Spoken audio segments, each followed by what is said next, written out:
For more than 30 years, millions of people have believed that a glass of red wine a day is basically medicine for the heart.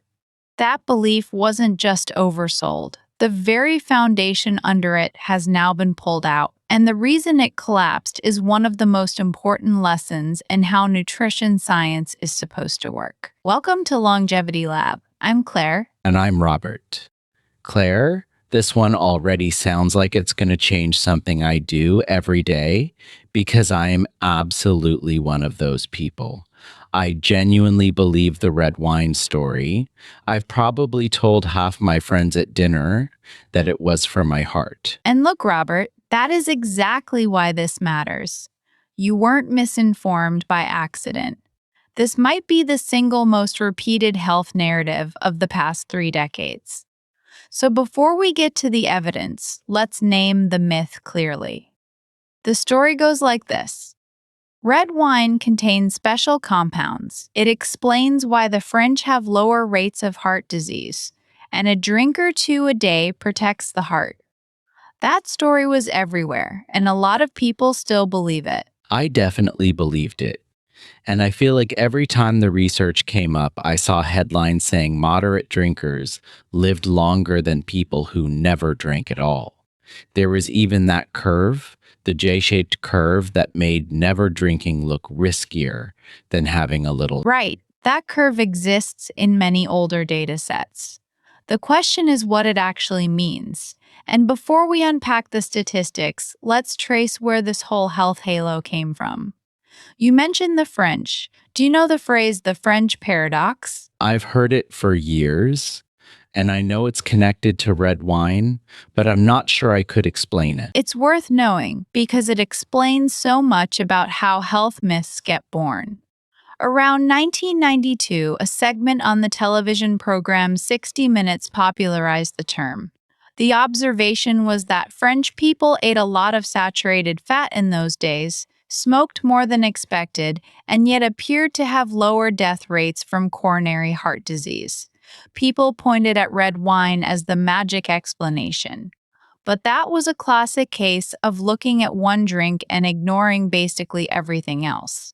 It was always correlation, not causation. So the health halo really started with a television segment? It absolutely helped lock it into popular culture. Then the supplement and beverage industries picked up a specific molecule from red wine, resveratrol, a polyphenol found in grape skins. In cell studies and animal experiments, resveratrol at very high doses seemed to show anti-inflammatory and even anti-aging effects. And people ran hard with that. The problem is dose. The amounts used in those animal studies, if you scaled them up to humans, would require you to drink enormous quantities. I've seen estimates that you would need more than 100 liters of red wine a day to match those doses. 100 liters a day would definitely solve my blood pressure problem by putting me in the hospital. Exactly. And human trials of resveratrol supplements turned out to be underwhelming. The whole chemical story couldn't explain what one glass does, because one glass essentially does nothing beneficial for the heart. But here's the finding that surprised me most when I first came across it. Most people assume the evidence says light drinking protects the heart. It turns out the evidence says something very different. Okay, now I'm actually nervous. What did the better studies find? In 2018, a landmark analysis published in The Lancet pooled data on nearly 600,000 current drinkers from 83 prospective studies in 19 countries. Then in 2023, a meta-analysis in JAMA Network Open reviewed 107 cohort studies covering more than 4.8 million adults. Both studies came to an uncomfortable conclusion. The apparent protective J-curve mostly comes from a statistical artifact called abstainer bias. Abstainer bias. That sounds technical. What does that mean? It's actually a very simple idea once you see it. The early studies compared drinkers against a group labeled non-drinkers. But that group mixed two very different kinds of people, lifelong never drinkers and former drinkers who had given up alcohol, often because they had already gotten sick or because alcohol had caused them problems. When you combine those two groups, the non drinkers look unusually unhealthy. So light drinkers appeared healthier by comparison. It's like taking everyone who quit the gym because they were injured, labeling them non exercisers, and then concluding that going to the gym is what makes people healthy. The comparison was broken from the very start. I had no idea that was the mechanism. So the people who never touched alcohol in their lives were actually doing fine? Yes. When researchers separate lifelong never drinkers from former drinkers, the protective effect largely disappears. For all cause mortality, very light drinking shows no meaningful benefit over lifelong abstinence. And as drinking increases, risk goes up, roughly in a straight line. So the curve isn't a J. The J was an illusion created by a messy comparison. So the common advice was actually working against people, because I know a lot of folks started drinking red wine specifically because they thought it was good for them. And that's the hard part. Some people may have taken up regular drinking to protect their hearts when the evidence for that was never solid. But it gets even more important because beyond the heart question, alcohol affects cancer risk in ways almost nobody discusses. Cancer? You mean beyond the liver? Far beyond the liver. The World Health Organization's International Agency for Research on Cancer, the IARC, classified alcohol as a Group 1 carcinogen back in 1988. Group 1 means there is sufficient evidence in humans that it causes cancer. That is the same category as tobacco, asbestos, and processed meat. Alcohol is now causally linked to at least 7 types of cancer, including cancers of the breast, colorectum, esophagus, liver, mouth, throat, and larynx. 7 cancer types. I think most people associate alcohol with liver trouble, maybe head and neck cancers if they know someone, but breast cancer? Breast cancer is one of the strongest signals, and most people never hear about it. Here is the mechanism. When you drink, your body has to break down ethanol. In the first step, an enzyme converts alcohol into a substance called acetaldehyde. Now, acetaldehyde is toxic. It is classified as a probable carcinogen itself. It can bind directly to DNA, form what scientists call adducts, and cause mutations. Normally, your body converts acetaldehyde quickly into acetate, which is harmless. But while acetaldehyde is around, it creates damage. The more you drink, the more of this damage occurs.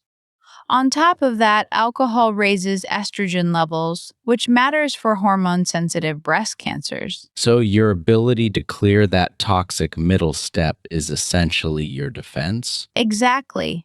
And this is why some people feel terrible when they drink. Around a third of people of East Asian descent carry a genetic variant that slows the clearance of acetaldehyde. They get facial flushing, a rapid heartbeat, headaches. That flushing is actually the toxic intermediate building up. Some studies show that people with that variant who drink have an even higher risk of esophageal cancer.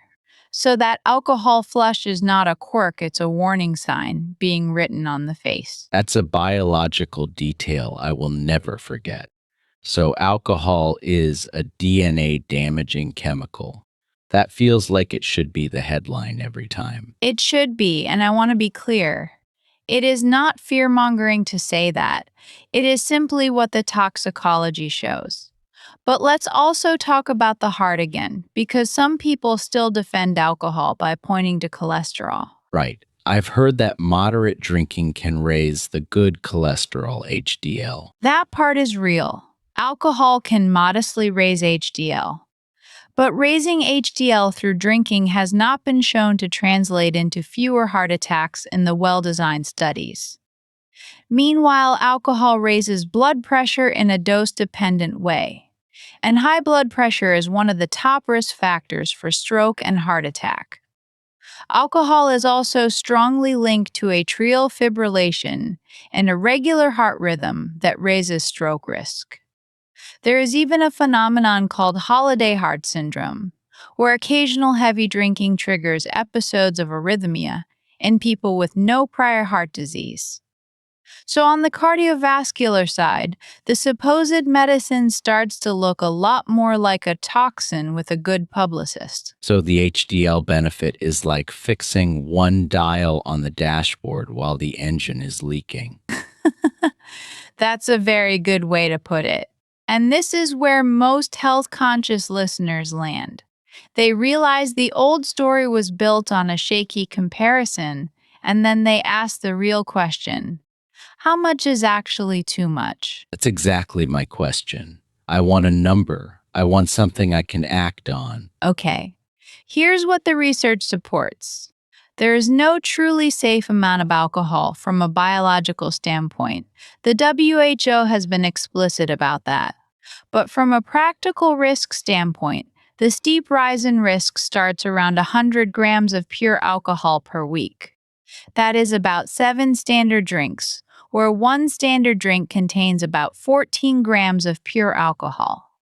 In real world terms, one standard drink is roughly 150 milliliters of 12% wine, or 350 milliliters of 5% beer, or a single shot of spirits. So 7 standard drinks a week is the threshold where the risk curve really starts climbing. Yes, up to around 7 standard drinks a week, spread over several days with alcohol free days in between. The measurable risk is quite small for most people. Above that, the risk curves for all cause mortality, cancer, and cardiovascular disease climb. And beyond about 14 standard drinks a week, many studies show clearly elevated risk. The United Kingdom updated its guideline in 2016 to recommend no more than 14 units per week for both men and women, spread across at least 3 days. A UK unit is 8 grams of alcohol, so 14 units works out to roughly 112 grams, around 8 standard US drinks. So the guidance has actually gotten stricter over the years. It has, because the evidence got stronger. But I want to say this carefully. The goal here is not to make someone panic over a glass of wine with dinner. The goal is to replace a false health claim with an accurate picture, so people can make decisions with their eyes open. What about the argument that a glass with friends reduces stress? Social connection is supposed to be good for you. That is a completely fair point.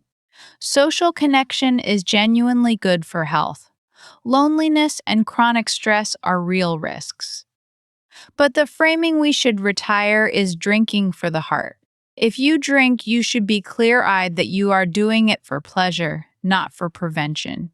And if your main goal is cardiovascular health, the evidence based tools are regular exercise, good sleep, not smoking, controlling blood pressure, and a diet rich in plants and fiber, not a nightly pour. That makes sense. So let's do the case study properly. You mentioned that big 2018 Lancet study. How is it designed to avoid the abstainer bias problem? That's a great question, because the design is the whole point.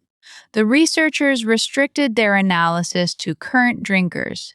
There was no contaminated non-drinker comparison group. They simply ask, among people who drink, how does risk change with dose? And what they found was a clear, roughly linear relationship.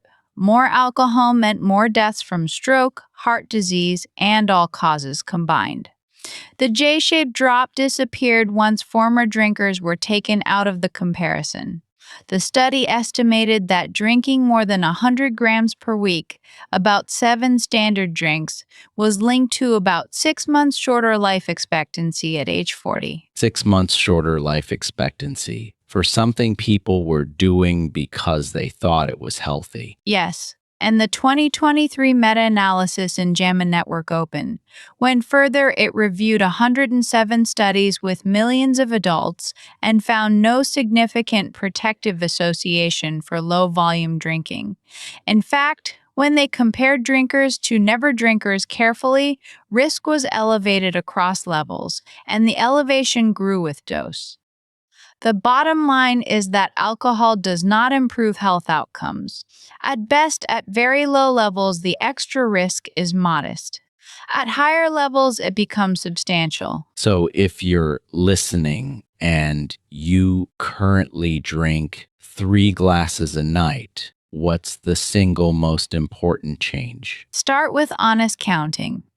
Write down your actual pours for 1 week. Most people underestimate how much they drink. Then set a concrete target. If you are above 7 standard drinks a week, aim to get under that first.